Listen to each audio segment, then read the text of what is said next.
कहा जा रहा है कि राहुल गांधी यहाँ के एमपी नहीं बन सकते क्योंकि उनकी नागरिक। आपको क्या लग रहा है?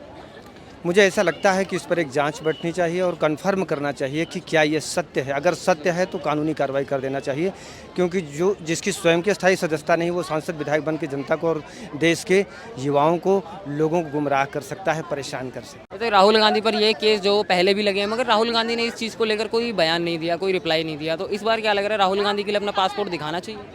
जो चोर होता है वो बयान नहीं देता, जिसके अंदर कुछ न कुछ छुपा होता है, कमियां होती हैं, वो कभी बयान नहीं देता है। वो डरता है, वो बहाने निकालेगा, सब्जेक्ट को पलट के दूसरे विषय पर व्यक्ति को ले जाके घुमाने की कोशिश करता है। सो वो अवॉइड करेगा, कॉमन सी बात है, क्योंकि उसके पास स्वयं की नागरिकता देश की नहीं है। और देश की अगर नागरिकता होती तो उसको जनता को दिखा देना चाहिए। जनता देख लेगी, समझ जाएगी, जनता संतुष्ट हो जाएगी। तीसरी बार मोदी जी ने प्रधानमंत्री की शपथ ली है, प्रधानमंत्री बने। जनता क्या सोचती है प्रधानमंत्री को चुन के?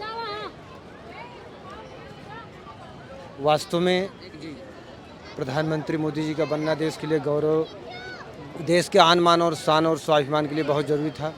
मैं समर्थन करता हूँ। मैंने बहुत करीब से देखा है देश को, जो सिचुएशन है, जो हालात हैं, जो स्थिति है देश की, ऐसी स्थिति में देश का प्रधानमंत्री सिर्फ मोदी के सिवा और कोई नहीं। उनसे सर्वोत्तम, उनसे श्रेष्ठ और कोई नहीं।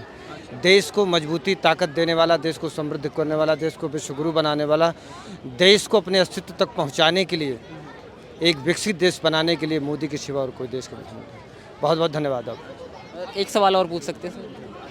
राहुल गांधी हो या ममता बनर्जी हो या केजरीवाल हो, सब लोगों ने अभी हिम्मत नहीं आ रही है, कह रहे हैं कि 6 महीने बाद बीजेपी की सरकार गिरने वाली है, फिर इंडी गठबंधन जो है बहुत आश्चर्य लगता है कि जब बहुत सारे लोग इकट्ठा होकर एक व्यक्ति को हराते हैं तो इसका मतलब वो व्यक्ति खास है और वो कमज़ोर हैं, इसलिए वो ऐसा कर रहे हैं। किसी के कहने से कुछ होता नहीं। जनता जनार्दन है, जनता जो फैसला करती है वही देश मानता है और वही देश को चुनकर प्रधानमंत्री देता है। जनता मोदी जी के साथ है। सो फाइनल है कि उनकी सरकार अटल है और अटल को कभी टलन नहीं हो सकता। सर एक सवाल और, जैसे कि अभी यूपी में राहुल गांधी के ऊपर फिर से याचिका दर्ज हो गई है कोर्ट के अंदर। कहा जा रहा है कि राहुल गांधी यहाँ के एमपी नहीं बन सकते क्योंकि उनकी नागरिक। आपको क्या लग रहा है? मुझे ऐसा लगता है कि इस पर एक जांच बैठनी चाहिए और कंफर्म करना चाहिए कि क्या ये सत्य है। अगर सत्य है तो कानूनी कार्रवाई कर देना चाहिए, क्योंकि जो जिसकी स्वयं की स्थायी सदस्यता नहीं, वो सांसद विधायक बन के जनता को और देश के युवाओं को, लोगों को गुमराह कर सकता है, परेशान कर सकता है। तो राहुल गांधी पर ये केस जो पहले भी लगे हैं, मगर राहुल गांधी ने इस चीज़ को लेकर कोई बयान नहीं दिया, कोई रिप्लाई नहीं दिया। तो इस बार क्या लग रहा है, राहुल गांधी के लिए अपना पासपोर्ट दिखाना चाहिए? जो चोर होता है वो बयान नहीं देता, जिसके अंदर कुछ न कुछ छुपा होता है, कमियां होती हैं, वो कभी बयान नहीं देता है। वो डरता है, वो बहाने निकालेगा, सब्जेक्ट को पलट के दूसरे विषय पर व्यक्ति को ले जाके घुमाने की कोशिश करता है। सो वो अवॉइड करेगा, कॉमन सी बात है, क्योंकि उसके पास स्वयं की नागरिकता देश की नहीं है। और देश की अगर नागरिकता होती तो उसको जनता को दिखा देना चाहिए। जनता देख लेगी, समझ जाएगी, जनता संतुष्ट हो जाएगी। बहुत बहुत शुक्रिया सर। हरदोई से। यूपी से? यूपी से। क्या नाम हुआ आपका? सत्येंद्र कुमार। सत्येंद्र जी, अभी तीसरी बार मोदी जी प्रधानमंत्री बन चुके हैं, क्या सोचती जनता को कैसा लगा? सही लग रहा है, बढ़िया लग रहा है, अच्छा है। जैसे कि सवाल ये उठाए जा रहे हैं कि 3.0 जो वर्जन है मोदी सरकार का, वो 6 महीने से ऊपर नहीं चलने वाला है, साल भर से ऊपर नहीं चलने वाला है। आपको क्या लग रहा है इस मामले में? नहीं, ऐसा कुछ नहीं है, पूरा चलेगा, 5 साल चलेगा, अच्छा चलेगा। 5 साल तक चल जाएगा? बिल्कुल चलेगा। अच्छा, मगर सर जैसे इस अगर लोकसभा इलेक्शन की हम बात करें तो 14 और 19 से काफ़ी बहुमत जो यूपी से कम आई है और सारे देश में से भी बीजेपी सरकार के लिए काफ़ी कम मिला है, सपोर्ट मिला है। तो क्या इसका मतलब ये बनता है कि जनता अब उतना भरोसा नहीं करती है, ट्रस्ट नहीं? भरोसा तो है, हम नंबर 1 पे हैं। भाजपा नंबर 1 पे है और सबसे अधिक सीटें हमने पाई हैं, तो नंबर 1 तो है ही है। भरोसा तो जताई है, तब तो हम नंबर 1 पे हैं। मगर जनता ने जो 400 पार का जो मोदी जी ने नारा दिया था, उस पर जनता कहीं ना कहीं खरी नहीं उतरी है। हाँ, थोड़ा रहा है, लेकिन कुल मिला के हम नंबर 1 पे हैं और जनता ने भरोसा जताया है हम पे। जबकि 2019 के बाद में धारा 370 ले लीजिए या राम मंदिर ले लीजिए, जो बड़े मुद्दे थे उनके लिए सॉर्ट आउट किया भाजपा सरकार ने, फिर भी उनके लिए वो परिणाम नहीं मिला जिससे उन्होंने चुनाव लड़ा था कि इस बार 400 पार, इस बार फिर मोदी सरकार। नहीं, ऐसा कुछ नहीं, हमने अच्छा किया और उसके बाद अच्छे परिणाम भी हमको मिले हैं और आगे और अच्छा मिलेगा। 5 साल सरकार भी चलेगी हमारी। और कहीं ना कहीं ये मल्लिकार्जुन खड़गे हैं या कांग्रेस पार्टी है, वो कह रही है कि मल्लिकार्जुन खड़गे का भी रिसेंटली का बयान है, उन्होंने कहा कि भाजपा सरकार गलती से बन गई है। नहीं, इस बार नहीं, ऐसा थोड़ा, ऐसा गलती से कैसे बन गई? जब हमको जनादेश मिला है तभी तो हम बने हैं, तभी तो हम आए हैं। जैसे कि वो कह रहे हैं कि 400 पार नहीं कर पाई है भाजपा सरकार, कायदे से उनके लिए इस्तीफा दे देना चाहिए। अब नहीं नहीं। नहीं नहीं, उनका गलत है, वो तो बहुत कम है हमसे, उनको बोलने का कोई अधिकार ही नहीं है। हाँ, तो हम तो बहुत आगे हैं उनसे, और उनको ये कहना कोई मतलब नहीं है। लेकिन विपक्ष का काम है बोलना, तो बोलेंगे तो है ही है। तो विपक्ष का बोलने का भी मतलब नहीं नहीं नहीं, बोलना तो है ही, उनको बोलेंगे तो है ही है, लेकिन वो उसका कोई मतलब नहीं है। हम नंबर 1 हैं, नंबर 1 ही रहेंगे।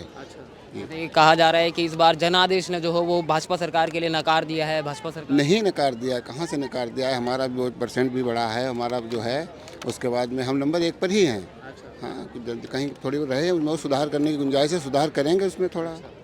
और सर ये बताइए, लोकसभा इलेक्शन के बाद में सुनने में आया था जैसे कि अकबर नगर के अंदर अगर हम बात करें तो योगी जी का बुलडोजर जो है वो 1100 घरों के लगभग ढहा चुका है। तो असदुद्दीन ओवैसी हो या मुस्लिम लीग हो, ये बार बार उनके ऊपर आक्रमण कर रही है कि बीजेपी हार का बदला ले रही है अपनी। नहीं, ऐसा नहीं, जो गलत हैं उनके साथ जो गलत हैं, जो वो अनैतिक तरीके से वहाँ पे उनका जो निर्माण का है उसको हटाया जा रहा है, उसमें कुछ भी गलत नहीं है। जो कायदा जो नैतिकता के आधार पर सही है वही हो रहा है, कानूनन हो रहा है, कानून के हिसाब से जो है वही हो रहा है।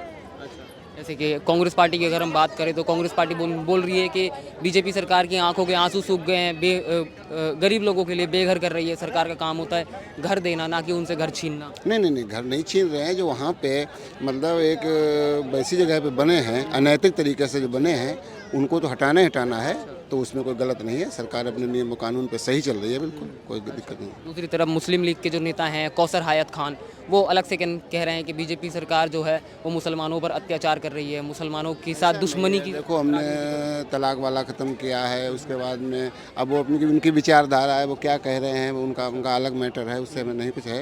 लेकिन हम सबको साथ और सबका विकास हमारा मूल मुद्दा है, उसी पे हम चल रहे हैं। सर ये बताइए, कौसर हयात खान ने एक बयान ये भी दिया कि वो कह रहे हैं कि जब अवैध घरों के ऊपर बुलडोजर चला तो उन्होंने कहा कि योगी जी खुद अवैध हैं। वो कौन होते हैं अवैध घरों के ऊपर बुलडोजर चला? नहीं नहीं नहीं, अवैध योगी जी अवैध कैसे हो गए? अवैध जो मतलब जनता ने जिनको चुन के बैठाला है वो अवैध कैसे हो गए? अवैध तो है ही नहीं। ये तो गलत बात है। और सर ये बताइए, अगर हम बात करें कि अगर असदुद्दीन ओवैसी की हो, मुस्लिम, जो अकबर नगर में जो बुलडोजर चल रहा है बाबा का, वो दरअसल हाई कोर्ट का ऑर्डर है, यूपी कोर्ट का ऑर्डर है। तो इसमें बाबा जी की तो कोई गलती है नहीं, तो बाबा जी तो अब कोर्ट का ऑर्डर फॉलो कर रहे हैं। मगर मुस्लिम लीग और असदुद्दीन ओवैसी ये दर्शाने की कोशिश कर रहे हैं कि भाजपा सरकार मुसलमानों के खिलाफ है। नहीं नहीं ये कैसा हो रहा है? ये नहीं, राजनीति जब हाई कोर्ट का एक शासन का आदेश है, एक मतलब उसका हाई कोर्ट का आदेश है, तो उसमें योगी जी का कोई हस्तक्षेप ही नहीं है। तो वो जो अनैतिक बने हैं उनको हटाया जा रहा है, और कोई विशेष बात नहीं है। और सर सिर्फ हटाया जा रहा है, कहीं पर दिया भी जा रहा है जिन लोगों को? नहीं नहीं नहीं, जहाँ से हटाया जा रहा है उनको वहाँ पर कहीं न कहीं उनको रहने के लिए स्थान दिया जा रहा है।